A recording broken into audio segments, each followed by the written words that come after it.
Skip ചെയ്യല്ലേ. അപ്പൊ ഇന്നൊരു സ്റ്റോറി ടൈം ആണ്. ദേ ഇതാണ് ഞാൻ. അയ്യോ ഇതല്ല. ദേ ഇതാണ് കറന്റ്ലി ഞാൻ.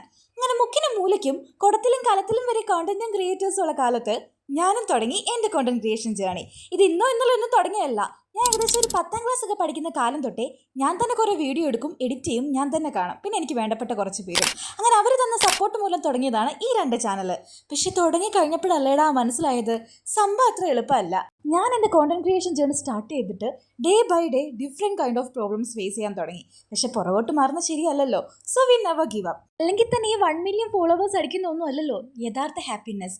നമുക്ക് ഇഷ്ടമുള്ളത് ഇഷ്ടമുള്ള സമയത്ത് ആസ്വദിച്ച് ചെയ്യാൻ പറ്റണം. അതിന് കിട്ടുന്ന കുഞ്ഞ് അപ്രിസിയേഷൻസും അതിൻ്റെ എഫോർട്ടിൻ്റെ വാല്യൂവും എല്ലാം വലുതാണ്. One of the main thing, don't expect anything from any one. അതായത് നമ്മൾ നമ്മുടെ ലൈഫിൽ നമ്മുടെ ഫേവറേറ്റ് പേഴ്സൺസ് ആയിട്ട് കാണുന്ന ചിലർക്ക് മേ ബി നമ്മുടെ കൂടെ കാണില്ല. ഞാൻ ഒത്തിരി പ്രയോറിറ്റീസ് കൊടുത്ത ഒരുപാട് ആൾക്കാരുണ്ട്. അവരാരും ഇന്നേ വരെ എൻ്റെ വീഡിയോ പറ്റി നല്ലൊരു വാക്ക് പറഞ്ഞിട്ടില്ല. ഈവൻ ഒരു കമൻറ്റ് പോലും വീഡിയോയ്ക്ക് ഇടുന്നില്ല. സോ ആരിൽ നിന്നും ഒന്നും എക്സ്പെക്റ്റ് ചെയ്യാതെ നമ്മുടെ ജേണി നമ്മൾ കണ്ടിന്യൂ ചെയ്യുക. ബൈ.